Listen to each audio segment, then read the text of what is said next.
The fall from grace, the champagne flute shattered against the marble floor of the Mitchell estate, crystal fragments catching the morning light like fallen stars. Zara Mitchell stared at the FBI agents filling her family's grand foyer there. Navy windbreakers, a stark contrast to the gold-leafed wallpaper that had once made her feel like royalty. "Miss Mitchell, we need you to step away from the premises immediately," the lead agent said, his voice carrying the weight of a dozen felony charges. "This property is now under federal seizure." 23 years of privilege evaporated in that moment. The horses in the stable, the art collection her mother had spent decades curating. Even the trust fund that was supposed to secure her future, all of it tainted by her father's crimes. Henry Mitchell had built their empire on a foundation of stolen money. And now the whole beautiful lie was crashing down. Zara's phone buzzed incessantly as news. Fans gathered outside the Rotterdam gates. Her fingers trembled as she scrolled through the messages. Most were from reporters hungry for a statement, but buried among them was a text from Jade, her best friend since childhood. "Can't be seen with you right now, you understand?" The betrayal cut deeper than the criminal charges. Jade Cross had been more than a friend. She'd been the sister Zara never had, the person who knew every secret, every dream. They'd planned to travel Europe together after graduation, maybe start a nonprofit. Now Jade couldn't even be bothered with a phone call, with nothing but a suitcase and the clothes on her back. Zara found herself in a downtown diner at 3 in the morning, nursing black coffee she couldn't afford to replace. The fluorescent lights hummed overhead, casting everything in a sickly yellow glow. Her reflection in the window showed a stranger, hollow-eyed, defeated, alone. "Rough night?" Dara looked up to see a man sliding into the booth across from her. Dark hair, sharp features, wearing a simple black t-shirt that probably cost more than most people's rent. There was something familiar about his face, something that tugged at her memory. "Damien Cross," he said, extending his hand. Jade's brother, of course. She'd seen him in photos on Jade's social media, the mysterious older brother who'd disappeared to Silicon Valley years ago and built a tech empire. The one Jade always bragged about but rarely saw. "Ah, Zara Mitchell," she replied, then winced. "Though I guess that name doesn't mean much anymore." Damien studied her with intelligent gray eyes. "I heard about what happened. I'm sorry. Are you? Or are you here to gloat like everyone else?" The bitterness in her voice surprised even her. "If I wanted to gloat, I'd be doing it from my penthouse, not a greasy diner at 3 a.m. He signaled the waitress for coffee. "I'm here because I know what it's like to lose everything and have people you trusted turn their backs on you." "Oh." Zara laughed, but there was no humor in it. "You're a billionaire.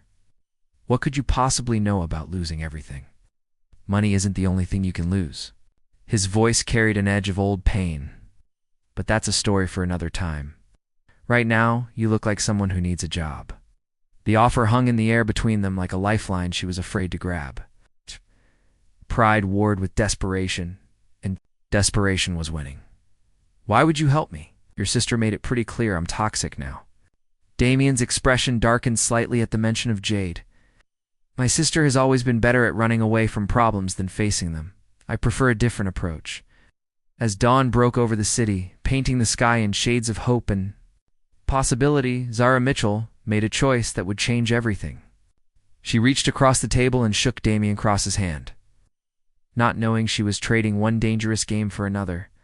Unlikely sanctuary. The glass elevator and cross tower climbed 43 floors, each one taking Zara further from the ground, and deeper into a world she no longer belonged to. Her discount store blazer felt like costume jewelry next to Damien's tailored suit, and she caught her reflection looking like an imposter among the gleaming steel and marble. "Second thoughts?" Damien asked, noticing her white-knuckled grip on the elevator rail. "Oh, third and fourth thoughts?" Zara admitted. "Your employees are going to recognize me." The Mitchell scandal was front-page news for weeks. Let me worry about my employees. The elevator doors opened with a soft chime. "Your job is to worry about data analysis and quarterly reports." Victoria Cross was waiting in Damien's office, her silver hair pulled back in a severe chignon that matched her expression. At 55, she carried herself like boardroom royalty. and her disapproval was palpable the moment Zara walked in. "This is incredibly foolish, Damien," Victoria said without preamble. "Hiring the daughter of a convicted embezzler? The board will have questions." "The board answers to me," Damien replied calmly, settling behind his mahogany desk. Zara has a master's degree in finance and 3 years of internship experience. Her qualifications speak for themselves. Her father stole $60 million. From charitable organizations, Victoria's voice could have frozen champagne. Children's hospitals, Damien. Cancer research foundations. "And you want to put his daughter in charge of our financial analysis?" Zara felt the familiar burn of shame in her chest. "Mrs. Cross, I understand your concerns, but I had nothing to do with how do we know that?" Victoria's eyes were sharp as scalpels. "You lived in that house, benefited from that money for 23 years. Are you telling me you never suspected?" Accusation hit its mark. Zara had wondered about the expensive gifts, the sudden windfalls that funded their lavish lifestyle. But questioning her father had never occurred to her. Why would it? He'd been her hero, the man who built something. From nothing? "Mother, that's enough." Damien's voice carried a warning that made Victoria step back. "Zara will be working under my direct supervision. Her performance will be evaluated like any other employee." Victoria gathered her purse with sharp, efficient movements. "Your compassion will be our downfall, Damien. Mark my words." She paused at the door. "Miss Mitchell, I sincerely hope you prove me wrong."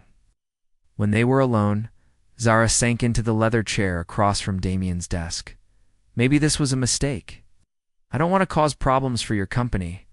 My company has survived hostile takeovers, market crashes, and congressional investigations," Damien said, pulling up files on his computer.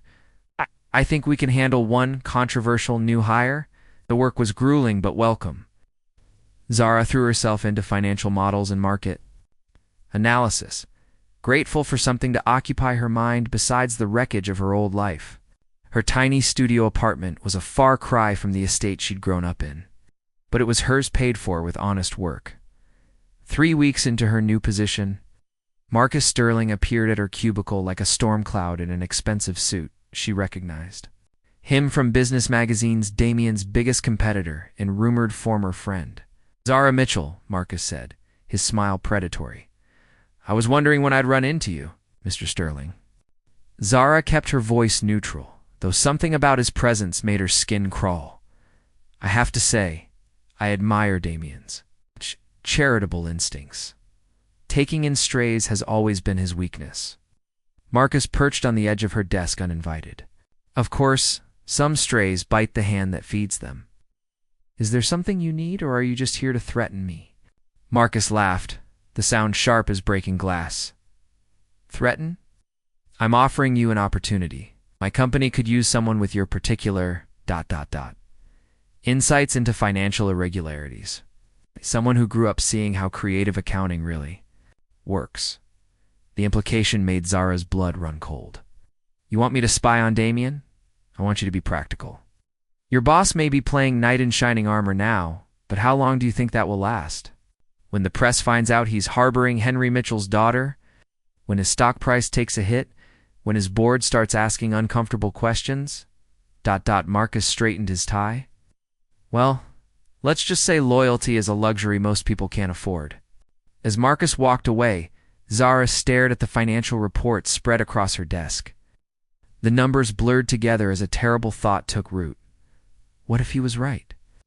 What if Damien's kindness was just another cage, prettier than the last, but a cage nonetheless? That evening, as rain streaked the windows of Cross Tower, Zara found herself wondering if she was doomed to destroy everything she touched, or if someone was determined to destroy her first. Dangerous Proximity, the coffee shop on 5th Street, had become Zara's sanctuary, a place where she could disappear into spreadsheets without curious stares from Damien's employees. She was deep in quarterly projections when a familiar voice cut through her concentration. "Working late again, I see." Damien slid into the seat across from her, his tie loosened and sleeves rolled up. Even disheveled, he commanded attention. Several women at nearby tables had turned to look. "The Morrison account won't analyze itself," Zara replied, though her pulse quickened at his proximity. Over the past month, these accidental meetings had become less accidental, and she'd begun looking forward to them despite herself. It's 8 p.m. The Morrison account can wait until tomorrow. He signaled the barista for his usual black coffee. No sugar. When's the last time you did something? That wasn't work-related? I went grocery shopping yesterday. Very exciting stuff. Damien laughed, the sound warm and genuine. I meant something fun. Movies, dinner, dancing. You remember fun, right? The casual intimacy of the conversation felt dangerous. Zara had spent weeks maintaining professional distance, but Damien had a way of slipping past her defenses with unexpected humor and genuine concern. Fun is a luxury I can't afford right now, she said, closing her laptop with more force than necessary. Some of us don't have trust funds to fall back on. Neither do I, actually. Damien's expression grew serious. My father cut me off when I was 22, said I needed to learn the value of money the hard way. Zara studied his face, searching for lies. But Cross Industries is something I built from scratch. Starting with a $5,000 loan in a garage in Palo Alto, he met her gaze steadily. I know what it's like to eat ramen for 3 months straight and wonder if you'll make rent. Before she could respond, the coffee shop door chimed, and Jade Cross walked in like she owned the place. Designer jeans, perfect highlights, and an expression that could curdle milk when she spotted them together. Damien, what are you doing? Here, Jade's voice carried across the nearly empty shop. Having coffee with a colleague? But Damien's tone had cooled noticeably. Jade's eyes flicked to Zara with barely concealed disgust. Right, your charity case, Jade. The warning in Damien's voice was unmistakable. What? It's not like it's a secret. Everyone knows you hired Daddy's little criminal out of pity. Jade pulled out her phone, fingers flying across the screen. I have to say, the optics aren't great. People are starting to talk. Zara felt heat rise in her cheeks. Maybe I should go no. Ah! Damien's hand covered hers on the table, the touch electric. Jade, you're being unnecessarily cruel. I'm being realistic. Do you know what people are saying about you? About us? Jade's voice pitched higher, drawing stares from other customers. The Cross family harboring a criminal's daughter. Mother is furious, and the board is asking questions. Since when do you care about the board's opinion? Since Marcus Sterling started calling reporters asking pointed questions about Cross Industries' hiring practices. Jade's smile was sharp as a blade. He seems very interested in our new employee. Zara's blood went cold. Marcus hadn't been bluffing about making trouble. I should resign. This is exactly what I was afraid of. Now, you're not going anywhere. Damien's grip on her hand tightened. Marcus is fishing. If we let him think he can manipulate us through intimidation, this isn't about business strategy, Jade interrupted. It's about you being unable to resist playing hero for broken things. First that stray dog when we were kids, then the scholarship students at prep school, now her. The comparison stung more than Zara cared to admit. She pulled her hand free from Damien's and gathered her things. Oh. Outside, the October wind cut through her thin jacket like criticism. She was halfway down the block when Damien caught up to her. Don't let her get to you. Jade's always been jealous when I pay attention to anyone else. Maybe she has a point. Zara stopped walking, turning to face him under a streetlight. Maybe I am just another broken thing you're trying to fix. Is that what you think this is? Damien stepped closer, close enough that she could smell his cologne and see the flecks of gold in his gray eyes.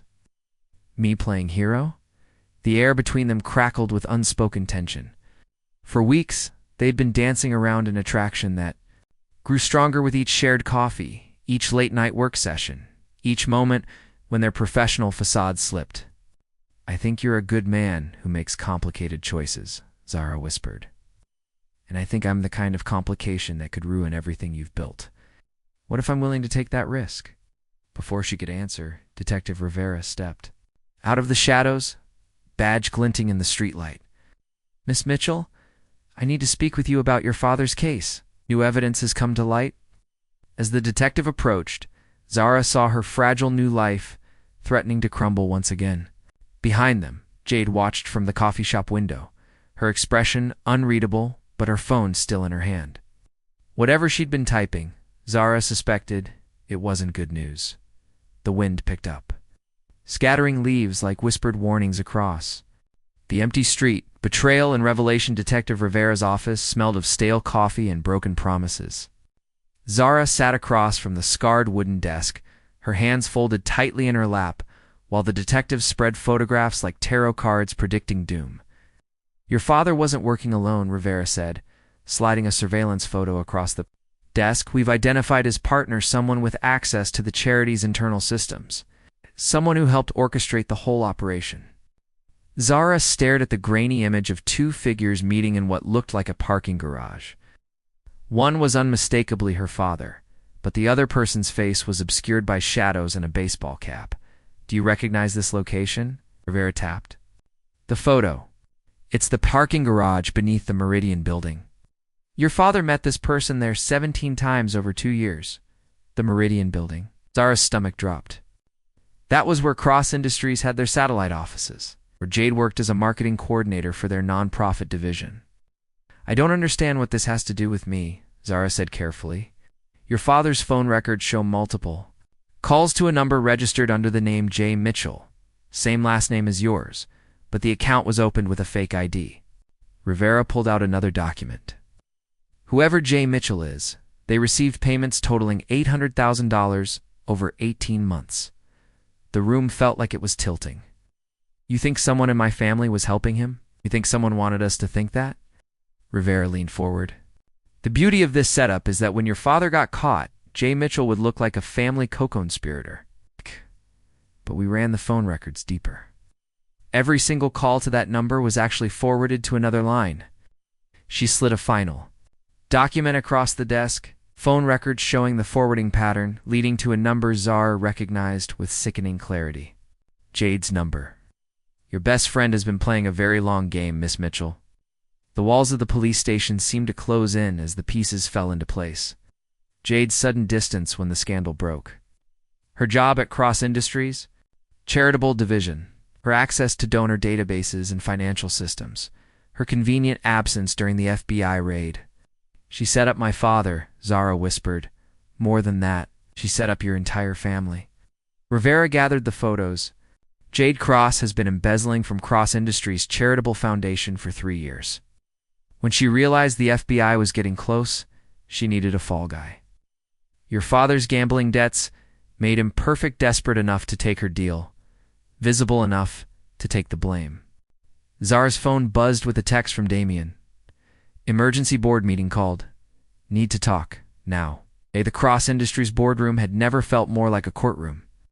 Victoria Cross sat at the head of the polished table, flanked by 6 stone-faced board members. Marcus Sterling lounged in a corner chair like a satisfied cat, while Damien paced by the floor-to-ceiling windows. "The accusations against our charitable division are serious," Victoria was saying as Zara entered. "If there's any truth to these allegations, there's more than truth to them." Lena Vasquez stood from a chair Zara hadn't noticed, a tablet clutched in her hands. The investigative journalist who'd broken the original Mitchell embezzlement story looked like she hadn't slept in days.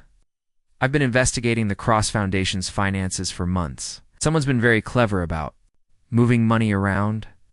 "This is exactly what I warned you about," Marcus said, his voice dripping false concern.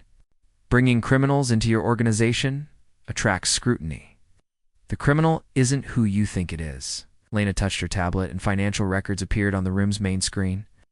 "Jade Cross has been systematically stealing from the foundation, using a sophisticated system of fake vendors and ghost accounts. When she realized I was getting close to the truth, she needed someone to blame." Victoria's face went white. "That's impossible. Jade wouldn't betray. Her best friend? Wouldn't frame an innocent family to save herself?" Elena's laugh was bitter. She did both, and she did them brilliantly. The boardroom door opened, and Jade walked in with the confidence of someone who still believed she held all the cards. Her perfect composure cracked when she saw Elena's financial records on the screen. "What is this?" "Your confession," Damien said quietly. He'd stopped pacing and was watching his sister with an expression. Zara had never seen before. Cold disappointment mixed with heartbreak. 3 years, Jade. 3 years you've been stealing. From charities that help children. You don't understand, Jade said, but her voice lacked conviction. It wasn't supposed to happen this way. I was going to pay it back. I just needed time. Time to frame my family. Zara stood, surprised, by the steadiness in her own voice. Time to destroy people who loved you? Jade's mask finally slipped completely. Love. You think this is about love? Do you have any idea what it's like growing up as Damien's little sister? Living in the shadow of the golden boy who can do no wrong? So you destroyed innocent people? Out of jealousy? Victoria's voice shook with rage and betrayal. I destroyed people who had everything handed to them. Jade's composure shattered completely. Zara never worked for anything in her life, never struggled, never had to prove herself. And her father was weak and greedy. I just gave him what he wanted. You gave him a lie, Damien said. And when it all fell apart, you let Zara lose everything while you played the victim. She deserved to lose everything. You all did. Jade looked around the room like a cornered animal. But especially her, coming here and taking my brother away from me, making him care more about some criminal's daughter than his own family. The security guards were already at the door. Alina had alerted them before the meeting began, and Detective Rivera was waiting in the lobby with an arrest warrant as Jade was led away in handcuffs. She looked back at Zara with pure hatred. This won't save you. People will always see you as Henry Mitchell's daughter. You'll never escape what you are. In the silence that followed, Marcus Sterling gathered his things with obvious disappointment. His plan to acquire Cross Industries, through scandal and chaos, had crumbled, along with Jade's lies. But as Zara watched Damien stare out at the city lights, she wondered if Jade's final words might be the most honest thing she'd said all evening. Some stains once applied, never. Wash clean. Redemption's price 6 months later. Courtroom felt like a theater where justice and injustice performed their eternal dance. Zara sat in the gallery, watching her father take the witness stand with shoulders bent by the weight of his choices. Henry Mitchell looked older, grayer, but there was something different in his eyes, a clarity that hadn't been there before his arrest. I want to be clear about my role in this conspiracy, Henry said, his voice steady despite the tremor in his hands. I was approached by Jade Cross 18 months ago. She told me she could help with my gambling debts in exchange for my cooperation. In what she called creative fundraising, Jade sat at the defendant's table in an orange jumpsuit. Her perfect composure long since shattered.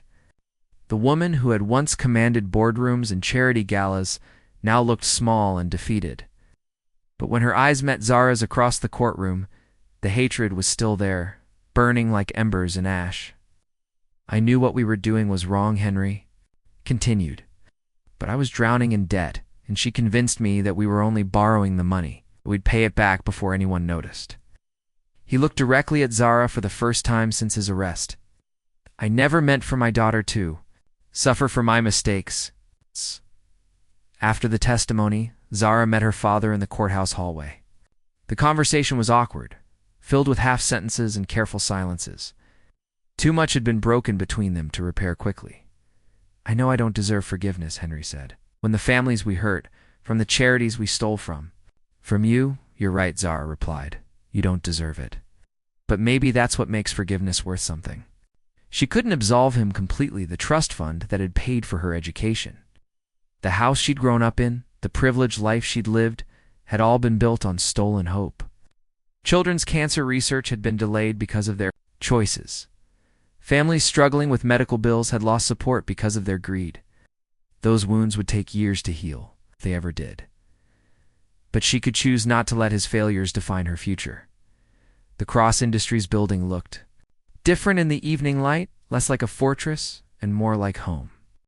Zara had been promoted twice since Jade's arrest, her work on recovering the stolen funds earning respect from even the most skeptical board members. Victoria Cross had even offered something resembling an apology, though it came wrapped in characteristic stern practicality. You proved me wrong, Victoria had said. That's not something that happens often. Damien was waiting in his office, jacket off, sleeves rolled up, looking like he'd been wrestling with spreadsheets all day. The past 6 months had been hard on him too.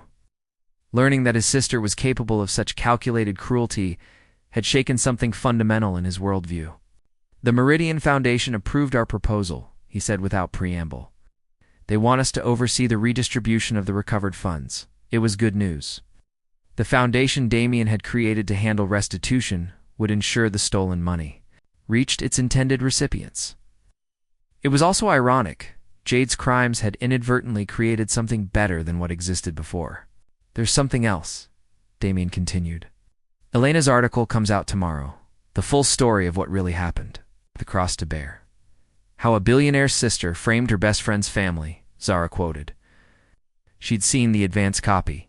Elena had been thorough and fair, painting Jade as the architect of a complex fraud while acknowledging the genuine victims on all sides. "Are you ready for this?" Damien asked. "Once the story breaks, everyone will know you were innocent. But they'll also know everything else, the details, the timeline, the full scope of what Jade did." Zara considered the question. For months, she'd lived with the weight of false accusation, watching people whisper behind her back, assuming she was complicit in her father's crimes. The vindication would be sweet, but it would also mean reliving the betrayal publicly. "Ready?" she said finally. "The truth deserves to be told." Damien moved closer, close enough that she could see the exhaustion in his eyes. The way the past months had carved new lines around them. "There's one more thing we need to talk about." Her heart stuttered. They'd been dancing around their feelings for months, maintaining professional distance while their personal connection deepened. But with Jade's trial concluded and the truth finally public, those careful boundaries felt suddenly fragile. "Now the board is concerned about optics," Damien continued. "A relationship between a CEO and an employee, especially given everything that's happened. Are you firing me?" The question came out sharper than she'd intended. "I'm asking if you'd consider a transfer to the foundation as executive director." His smile was uncertain, vulnerable in a way she'd rarely seen. "It would mean working together, but not working for me. It would mean we could explore whatever this is between us without corporate complications." Zara looked out at the city lights, thinking about the long journey from her father's courthouse confession to this moment. She'd learned that redemption wasn't a destination, but a daily choice to be better than your circumstances, stronger than your fears, more honest than your past. "What about your family?" "Your mother still barely tolerates me and Jade." Jade made her choice. I'm making mine. Damien reached for her hand, fingers intertwining with familiar ease. "The question is, what choice are you making?" Outside, the city hummed with 8 million stories of love and loss, betrayal and forgiveness. Somewhere in that vast tapestry, a young woman who had lost everything was being offered a chance to build something new, not from the ashes of what was, but from the possibility of what could be. Zara squeezed Damien's hand and chose hope.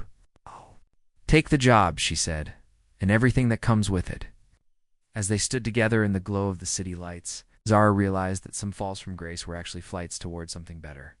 She'd been abandoned by everyone who claimed to love her. But in that abandonment, she'd found something more valuable than trust funds or family legacy. She'd found herself, and sometimes that was the most beautiful beginning of all, the end.